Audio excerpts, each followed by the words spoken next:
Good evening, everyone. Welcome back to Vaesen Behind the Masks. This is session 6. So I'm joined once again by the indomitable Jim, Sharon, Jared, and Blake. Now, that's right. Agatha, Adelaide, and Severino were at the villa with Chucky. No, not Chucky. A doll, a weird doll they've put in their cellar. And Dr. Theodore Bennett was stuck in a little village of Carpendia, and he's babysitting Matteo, who they drugged to steal the doll off. So, moral ambiguity aside, we shall start with the villa. Pray tell, what are you doing? So we've gathered everything we can from this doll. We've stripped it. We've examined it. We've found this mark. Mm-hmm. What are we storing it in when we leave the room? Just in case it Tupperware. It was in a bag or something, wasn't it? Yeah, sacrifice my reticule. Yeah. So put it back in the bag. Just sort of like stuff all the clothes in there and leave it, or No, redressed it except for the you redress the it. shoe. Except for the shoe. So you put one shoe off.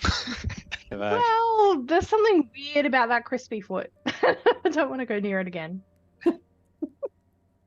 Yep. Cool. You got the doll. It's dressed. It's stuffed in the reticule. Reticule's closed. It's No. So now on we a can go shelf to the in the cellar. library and try and look for parallels and similar stories and such, and hopefully get some tea and toast with a bit of honey. Oh, yes. Absolutely. Artemisia's got you well and truly covered. Not a problem. Lock the door behind us on the way out. Hmm? To the cellar. Close it shut with a resounding thud. Make sure the windows are closed as well. No windows. Good. Just trying to cover all bases. Move the good wine away from the doll. Lest it spoil. Cool.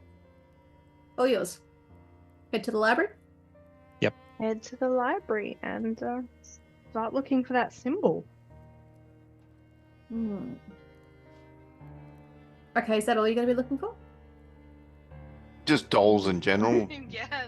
Dolls in general? Yep. If there is like it's 1860, there's probably a trade directory that might have toy makers in it. Maybe. Would the library have it? Tell you what, everyone in the villa, give me a learning. Let's see how lucky you are. Well, I'm hoping the library, if it's got any connection to the Vaesen, might have something.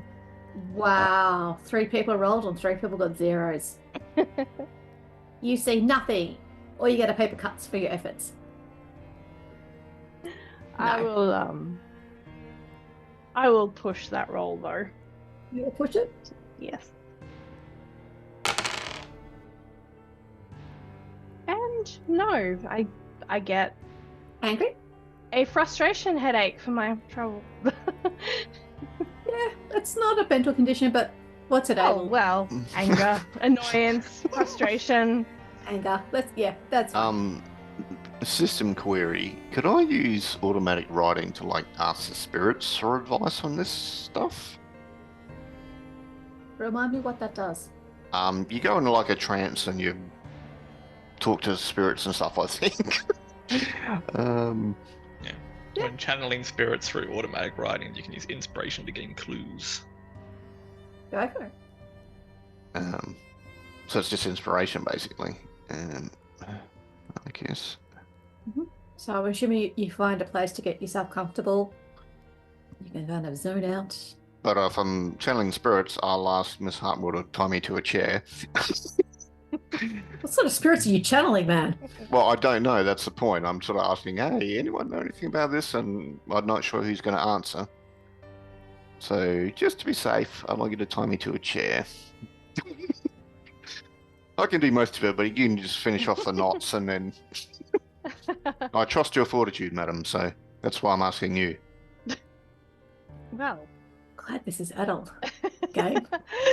yeah, she will tie you in to the chair in some very ornate, obviously macrame and knotwork handicraft style manner. Did I leave you two alone for this? They're consenting adults. It's perfectly legit. I don't need Alright. to see it though. Education, Adelaide. It's all part of your education. So let's Really? roll inspiration. Oh, one success. So I get some hint from something. You do get a hint from something. So Agatha's tied you into a chair, but you still got freedom for one arm because you need to write. That's the whole premise of this. And as this kind of overwhelming feeling seizes you, you've opened up your mind and something just kind of slips in, and it's not Umbra, it's something else. And it just takes over all your senses. And for a minute, you lose touch with reality. So you kind of blank out. But your hand is writing. Your hand just, again, same word. Same Okay. word. Same word. You can see it as he just scrolls down the page. I mean, I wasn't expecting a sonnet, but okay. All right. What's the word when I come back to reality? Imp. Hmm. Mm. Well, yeah, I'll show it to the ladies and say, isn't that like a little demon or something? I believe so. Certainly something to go on. We can look into it further. Is that what you do? Yeah, I guess so. Return to Alright. the library, see if we can have more luck next time. Give me a learning roll, please. Oh, a bit better. Okay. Got 2. Yes, Adelaide. Adelaide is on fire today. So you're all looking around. Agatha, you're looking for dolls and possession and trademarks. Severino, you're looking for imps and stuff, but you're looking in kind of demonology text, which is very heavily Christian, and it talks about the church's philosophy on imps, not the mythology, not the origins of it. But Adelaide, you strike gold. And as you're reading this this text, actually there's a few texts that you come across, and you learn that imps are usually physical little entities that do nothing more than cause mischief and are malicious little bastards. But some actually don't have a body, and they can possess items and people and cause their mischief through that. Imps they're very low rung creatures on the power scale, for lack of a better phrase. Like, no one treats them with any respect. They're like the gum stuck to the bottom of your metaphorical shoe. They are little pains in the asses, but that's really about it. They really pose no threat unless they get into your mind and shitter away and make you do horrible things. The other part that you're kind of realizing is, yes, they can possess objects and work their little malfeasance through those objects. And while burning the object may cause the imp to bugger off, it won't destroy it. All it's going to do is find another place to cause its mischief. So, and there's a theory. You'll find another object and another person to haunt, essentially. There's also information that you found that the spirit of an imp could be contained within an iron ring, but it wouldn't destroy it, only just binds it.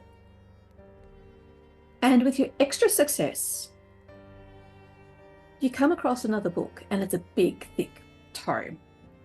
And it's a treaty written in 1650 by Sir Thomas Browne. And even by your standards, this writing is dodgy. Dear God, it's really hard to decrypt, and it's written at very heavy script, which takes your mind a few seconds to decipher, but it states that not only was a hanged man's hand a potent folkloric remedy for many great illnesses and conditions, but the apparatus of execution itself was also imbued with the same potency. So, splinters from the gallows were thought to have healing qualities and were protective against spirits, even going so far as to destroy evil spirits who came into contact with it. And it postulates that a spirit could be bound and destroyed with a combination of splinters from gallows and an iron ring and maybe even fire. I'll say that's really specific. Are there gallows around here? Guessing not. Certainly there would be. Criminals must be disposed of one way or another when they become too forward in their ways. When is the daily hangings? What time does that start? How do you find out? The papers. I'm sure there's the next papers. public hanging will be listed as an event. Victoria walks in with tray of coffees and biscuits. After dinner, snacks for you all. How's your research going? Very well, very well. We need a couple of specific items. A steel or an iron ring, rather, not steel. Important. And some splinters of wood from a gallows. It's been used in capital punishment. Well, the iron's easy. That's a blacksmith. A gallows? Not so much. You will need to go to the jewel tree for that. Very well. Where can we find this tree? It's a chestnut tree that stands on a hill outside of Mestre. Why do you want gallows wood anyway? Well, I don't know how familiar you are with this kind of thing, but we believe we're dealing with an imp that might be able to be contained and destroyed with the use of this wood. Well, we haven't... Well, no. We don't execute people like that in Venice. The only tree I know of is outside Mestre. Is that far away? Like, is that? That's the town on the other side of the lagoon. Oh, right, yeah. So just over the way. Yep. Over the bridge. Yep.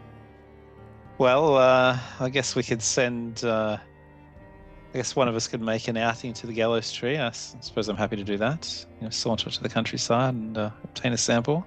Mm-hmm. Given it's about 9 o'clock at night. Oh, well, on the morrow then. On the morrow? Yeah. Okay. I don't know. Maybe I don't want to sleep here with the doll. Maybe I should go tonight. Staying in the inn. So, what are you doing otherwise? Going to bed? Tackling it in the morning? Or what? What do we think? All right, yeah, I think it's been a long couple of days. I think I'll rest and get some blankets and go up to the study, because at least it's not freezing cold. Sorry, not the study, the attic. As you climb up the stairs to go up the attic, the carpet runner, you kind of just trip on it. That was straight a second ago. Alrighty. I think Lady Adelaide, being an excitable young thing, actually will get a coach out to, what was the name of the town again? Mestre. And get a stay a night in an inn there, so I can get out first thing in the morning and return with the sure wood splinters. Far Not because she's scared at all, as totally. possible. Yep. Sure. Agatha? She will go and pray and go to bed. Okay. Can I please get everyone to either roll me logic or empathy, as you all... Empathy, the stat, or just the stat? Just the straight stat. Okay. as you all kind of do your thing and then hit the hay. Got one success. Bennett as well, or is this a villa? Yeah, you too. You were close enough. Was it logic or empathy? Whatever floats your boat. logic? Definitely. Okay. You're in your respective beds. Adelaide's enmeshed in a nice little hotel in Mestre, and Severino, you're up in your attic, and Agatha, you're in your bed, and Bennett, you've nodded off in your corner. And you are plagued by soft whisperings that pulls and taunts at the edges of your consciousness. It bites and gnaws at you, and your sleep is plagued with horrible little nightmares dictated by your past. Adelaide, you hear these words gnawing deep into your mind. You are a coward to deny your birthright. Keep running and running and running. No rest, no home, no place to stop. You are a failure. Grow up, Adelaide, and take your rightful place. Bennett, You're worthless. A blight upon mankind. Why didn't you just die? You're too stupid to be a doctor. Corpse defiler. Desecrator. and Hartwell. You failed. A mother who abandoned her own child. A disgrace. 4. You're only where you are because you charmed a rich old man. They all know. They all whisper about it. Oh, those insufferable children. Those ungrateful brats. And 17 or you're snoring peacefully. So, for those of you who got successes, you can identify the source of what happens to you, but you don't take on any penalties. Severino, you don't take on any penalties even though you failed, because Umbra's protecting you, which means, Agatha, you're going to take a -1 to all further rolls until the end of this mystery. So that plagues you. Severino, your condition's now cancelled because you've slept. Sweet. Agatha, you still got yours. Sorry, sweetie. Mm-hmm. What about me? I had a condition from the day before. So then, yes, you keep your condition. Okay. Usually would go away, but I'm playing with you now. Next morning, what would you like to do? Or what's your next steps? Should we see what's happening with Dr. Bennett and the kid? See... Yes, let's start with that. So, Dr. Bennett, some point during your dreams, you've also become aware that the mill starts to clank as the workers are starting the day's grind to make the bread. You hear talking and stuff, and it's just on the edge of your consciousness.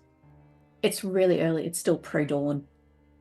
But you become aware of it, and it rouses you slightly. It pulls you away from your little nightmares. And you go and check on Matteo.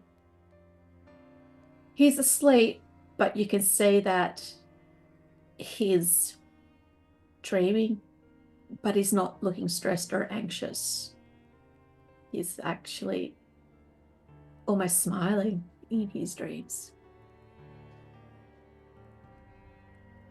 I think I might do like the hand on the forehead thing just to make sure there's no, not that there necessarily would be, but if there's any fever or anything like that. But if he seems particularly fine, I might go for a much needed stroll after that night. You go to put your hand on his forehead just to check his temperature, and he wakes up, his eyes open up, and he kind of starts like this wasn't where he fell asleep. It's okay, Matteo. It's me, Dr. Bennett. I don't know if you remember, we met yesterday. Yes, and he sits up in bed and he kind of wipes his eyes. He's still looking a bit dazed, but yeah, he's awake and conscious. Woo, you didn't kill him. All right. Yeah, I think I'd just say, yes, yeah, you dozed off, early yesterday, and I stayed the night, your parents' request, just to make sure you felt okay in the morning. How are you feeling? That's a bit puzzled, but because it's like, how is he feeling? It's good. And then you see his hands start patting the bed, and it's slow at first, and it becomes more frantic. Where's the doll? Where's my doll? If it's okay, Matteo. The doll is has been removed. You can't take the doll. It would do bad things. It promised it would do bad things. What did the doll promise it would do? It will give you nightmares and talk to you and not. You can't take the doll. It's okay, Matteo. The doll has no power over, over me and my colleagues. It preys on the vulnerable, on the. I assure you, it can do no harm. Dr. Bennett is like leaning into the way children assume adults are these like infallible, powerful creatures. Yep. He's not convinced, but you kind of see this look of relief on his face. And it's a bit guilty as well. These are emotions that a 5-year-old should not be feeling, but yeah, he's feeling really relieved. And it's like, oh my God, pressure's off me. Yeah, I think Dr. Bennett would say something along the lines of, it is not normally until we are much older that we have to, that we experience these difficulties in life that develop us, and that there are branching moments. But for some, like yourself, like me, quite young, we've had to learn, we've had to experience things that you shouldn't have to experience at our age, at your age. And so now your job is to be strong for you, for yourself, and for your parents. And looks at you very gravely and nods. You do everything your mother says, basically. Sì, dottore. And then I think I guess I will ask him. So, onto your duties now as an adult. Tell me of the last couple of months. You mentioned that the doll threatened. What else did it say? What was the first thing you remember it ever saying to you?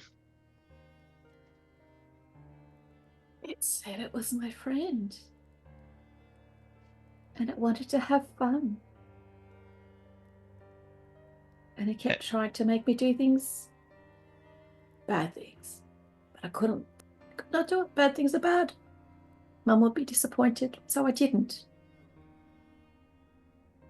But yes. I kept trying and asking me to do things and saying I was a bad child and I was a bad friend. I'm not. I'm a good friend.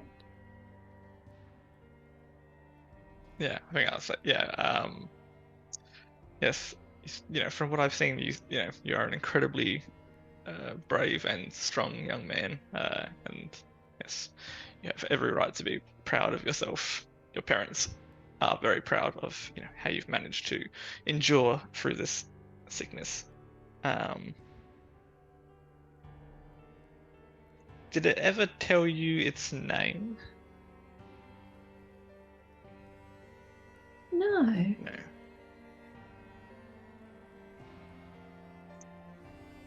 What about, did it ever tell you anything about itself, where it came from, previous experiences, previous people?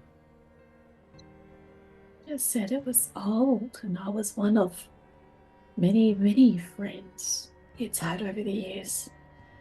It knew a lot. It was very smart. Knew everything. I see. Well, yeah, I think Dr. Bennett will say, you've helped immensely, and again, you've been incredibly brave. And then I think I'll just say, I should, I'll tell your mother that you're awake, and inform her that under doctor's orders, you should get whatever it is you want for the next,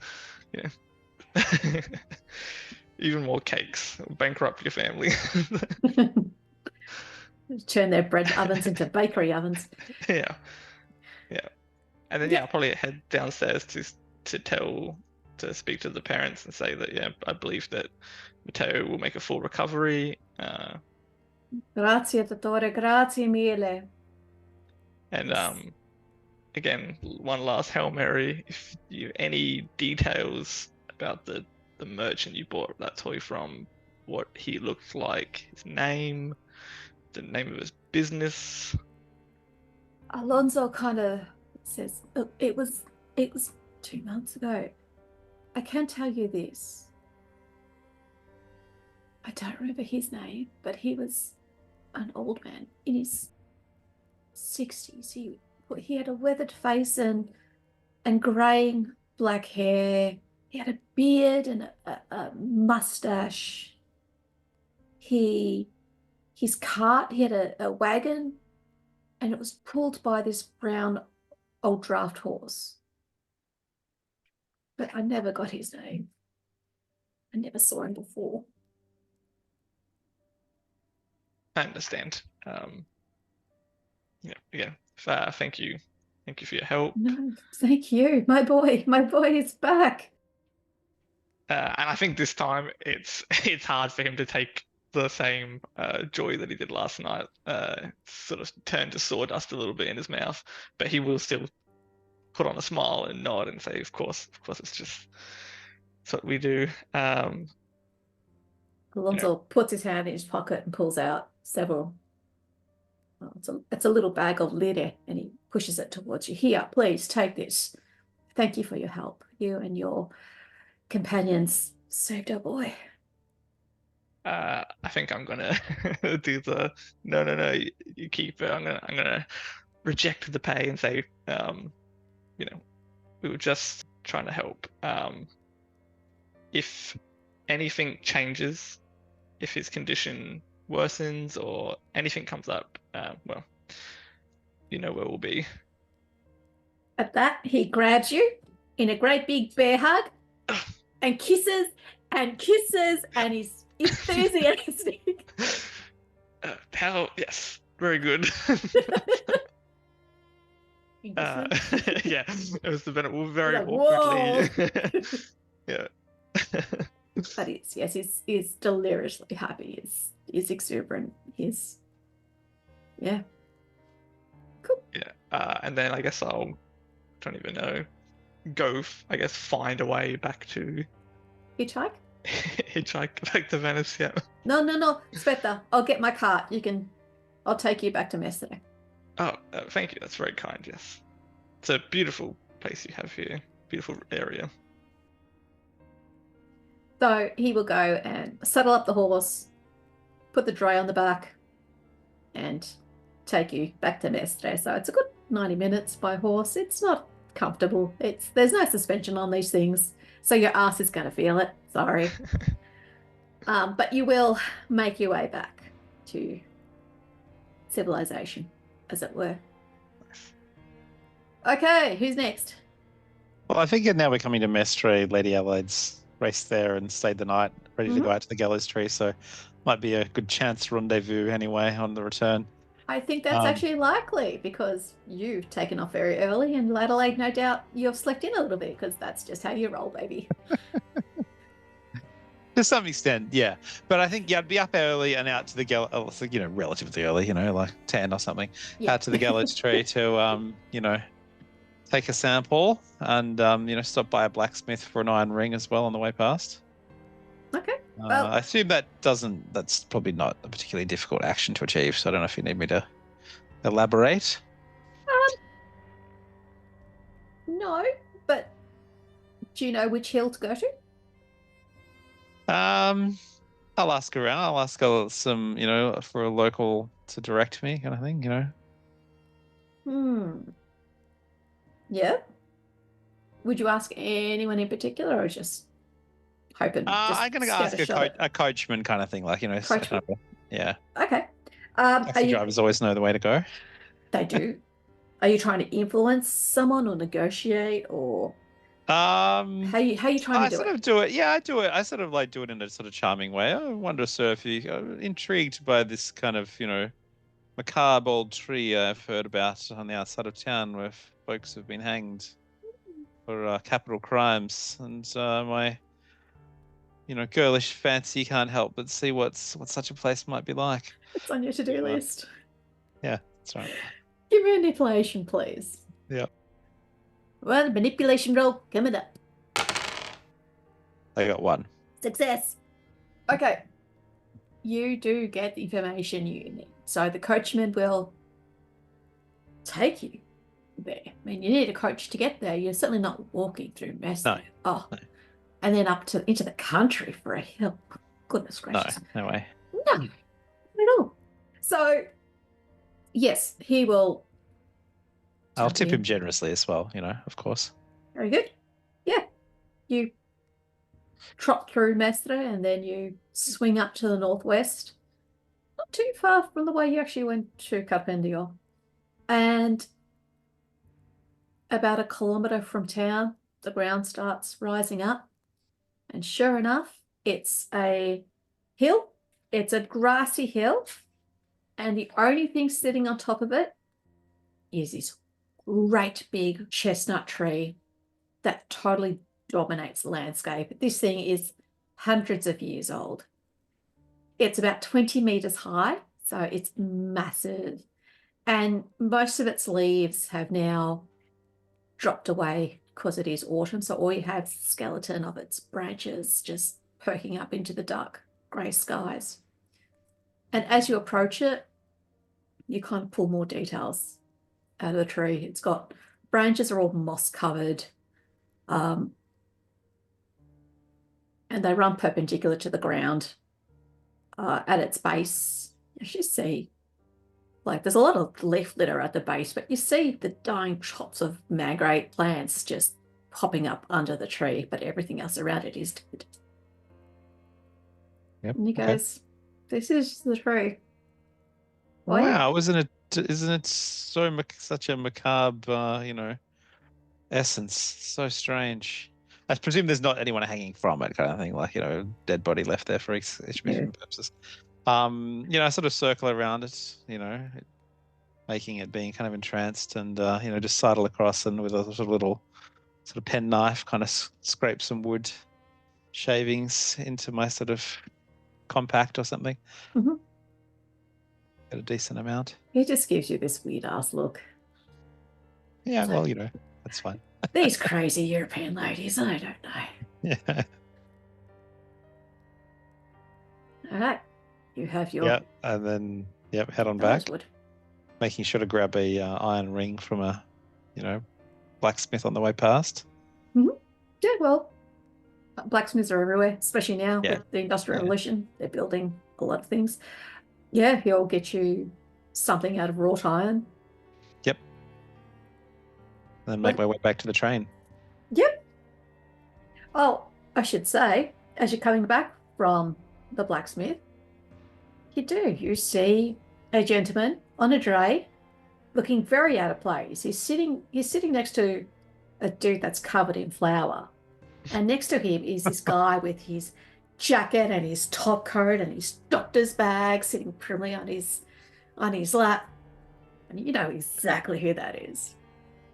Ah, Dr. Bennett. How lovely to see you again.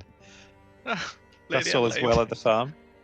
Yes, Mateo is making a speedy recovery. You didn't have to come all this Capital. way just to chaperone me back to the city. Oh, no, I'm just about my, my own business. But trust we can share a carriage back.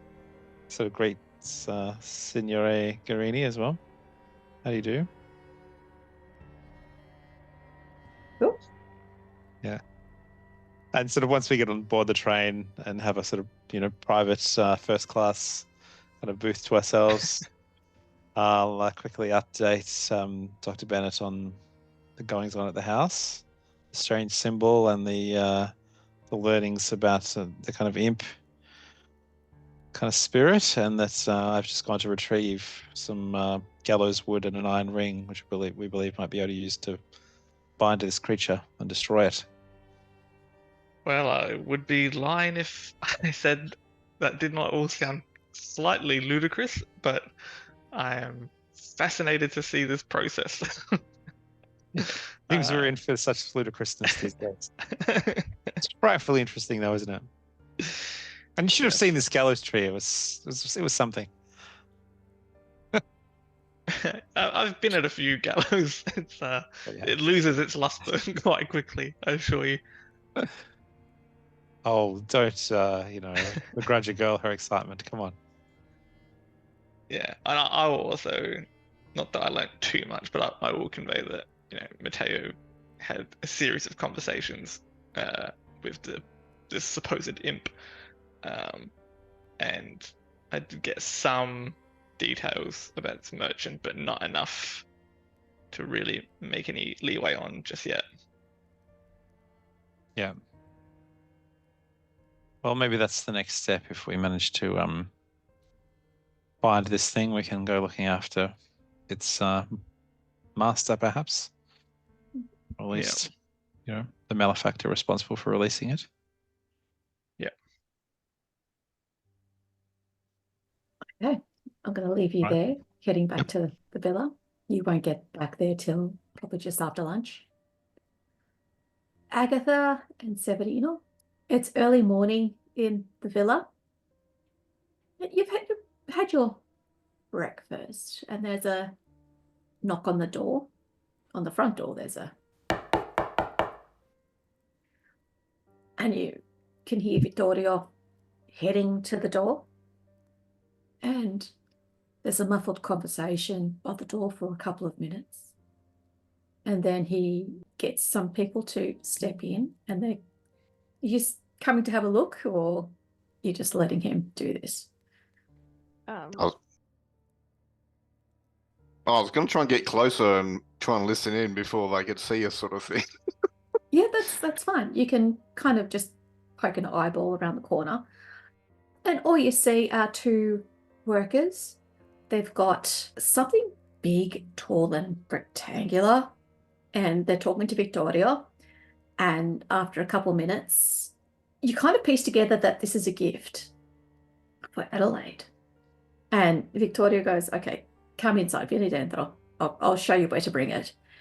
And these two gentlemen pick this thing up. It's covered with blankets and it's wrapped up in rope. And they very carefully bring it up the stairs and into what you presume is Adelaide's room, because you're not following them up, otherwise they don't know you're following. And then after about 10 minutes, they bid their leave and go. And before they do, one of them hands Victoria a little white envelope that's got a little red wax seal. And thank you, grazie mille, it's just all pleasantries. And they leave. I just look at Miss Hartwell like, what the hell? She's not paying a great deal of attention to you. She's very out of sorts this morning, and she keeps fiddling with a locket. Are you all right, Miss Hartwell? Is there something I can assist you with or something? Did you rest well? Perfectly fine. Strange dreams. It's a bit. Like interesting dreams, or like I don't ever want to have them a dream again, sort of thing. I do believe today's exertions perhaps were a little too much for me. I'm a It's- bit under the weather this morning. I can recommend tea. Tea is always good to calm the nerves. I was going to say grappa, but yeah. Perhaps even out in the garden, just sit and relax for a while. Perhaps that is a very good idea. I'm just going to pop down to the cellar and make sure that thing's still there. Right? Yeah, you go down to the cellar. It hasn't moved. The Good. doll's sitting in its corner. Actually, no, it's in the bag. So no, the bag's still there.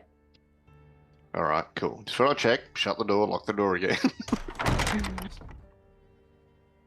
That's cool. So how are you spending your morning? Mm. Chilling out? Or Perambulation around the garden and then back to the library and probably looking like she's still cataloguing books, but probably mostly just moving things around and looking busy. Sure. I think while I've got a minute, I'm going to write some notes about what's happened with this investigation, this journal, this chapter, whatever you want to call it. And I think, well, you know, I've got an hour or two. Let's start writing it down while it's fresh in my mind. I'm in the moment, just sitting. I'm not in editing mode. I'm just in whack it all down and. That's awesome. Do you grab a fresh book or do you actually use the old book that's still got some space towards the back of it? I grab a fresh book. I'm not going to be presumptuous that I'm going to be the chronicler, for want of a better word. We can discuss that at some point. But yeah, I'm just going to do it on my own for now. Very good. Okay. Morning passes and lunchtime rolls around. Again, you're very well fed. Artemisia is a goddess in that kitchen. She can cook. And just after lunch, Dr. Bennett and Lady Adelaide arrive from their little sojourn out in the countryside. So you make your way inside? Yep. Yep. Definitely want some food. There's always leftovers, so Artemisia's got you covered. Lady Adelaide, once you have come inside and have arranged yourself appropriately and cleaned yourself up, Victoria will give you this little white envelope. Guys, this came for you this morning. But otherwise... very well, another gift, you know, toss it on the... Yep. Happens all the time, you know. And Dr. Bennett, this telegram came for you as well. Thank you. I'll take that and then, just basically take a seat with a tea and open it. It's a telegram from Walter Bennett. And it says, "Dear son, I've been asked to come to Venice to investigate a medical matter. I hope to see you while I'm there. I will send details soon. Dr. Walter Bennett." Shit. God! That's very much like the putting the note down, like hand trembling a little bit at that. I think I'll. So who handed that to me? Victoria. I'll just ask, how did this arrive? Did it arrive here or? The post office sent the boy down to deliver it. Right. Do you not know how telegrams work? Yes. Did you inform anyone that I was here? No. I certainly didn't, but... Right. Yes. It's carry on. was this meant to be a secret? No. Just You've been in Venice now for several weeks. You've been making inquiries about clinics and. yes, I just never imagined. Yeah, it's quite fine. It's yes, it's fine. And he will stand up and pace pace furiously and reread it multiple times. Is there like a date? Did he say that he's gonna? It's not his date. It's a date from the post office when they received the telegram, and that Yep. was. So he didn't give it any explicit details about when. Great. Nope. Okay. The great thing about telegrams, you pay for every single character, so they typically brief. Yeah. Yeah, I'll pack that way in my side pocket. All of a sudden, not that hungry anymore. Yeah, sorry. Yeah, okay. So it's after lunch. Look, after lunch, I think Lady Adelaide would kind of absently sort of have a look at this envelope, just out of interest, see who it might be from. Yeah, sure. You Flick it open. flick it open. You break that red seal, and you open. It's just a little piece of paper. It's heavy card. It's really good quality linen material stuff. And there's just a simple one-sentence phrase. A gift by Monsieur M. How intriguing. How mysterious. Oh, Victoria's told you about the in your bedroom. I'll sort of go on up there and have a look, I'm intrigued. You're intrigued? Yeah. Sure. So you go up into your bedroom and you see this amazing mirror. It is almost 1.5 times your height, 3 times your width. It dominates the room, but it's so well made. It's so pretty. It's absolutely stunning. She's like, wow, how beautiful. And sort of just, admiring herself in it. What a splendid gift. I wonder who this mysterious Mr. M might be. You've been whining and dining a lot of people in this town, so that's right. Who knows? Yeah. I'm sure it's not going to be some sort of creepy, spirit ghost mirror situation or whatever at all later on. But anyway, she's very excited.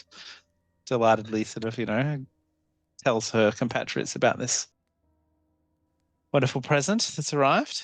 You have a secret admirer. Do you often receive furniture as a gift? Not unusual. It's not unusual, Been wooed by various fine gentlemen in my time. But, a lady has to be careful where she gives her hand. Perhaps this explains why I'm single. I've never once considered gifting a full-length mirror.